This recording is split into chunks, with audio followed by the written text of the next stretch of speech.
Ed ora cambiamo argomento, parliamo di alta velocità. Oggi infatti si è svolta la seduta della Giunta provinciale per esaminare la proposta di delibera di consiglio sul progetto. Sentiamo che cosa ne è emerso.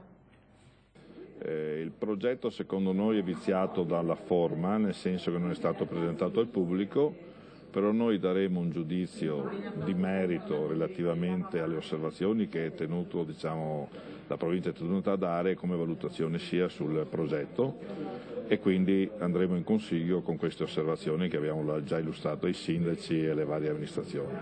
Riteniamo comunque che vada rifatto il percorso e riteniamo anche che debba essere presentato per l'insieme una pluralità di valutazione sulle tutte le ipotesi che sono state allegate all'attuale progetto. Dunque ripartire da capo con nuove diverse ipotesi progettuali. Sono molti gli aspetti da prendere in considerazione, i costi, i disagi che dovranno affrontare i cittadini, gli eventuali espropri.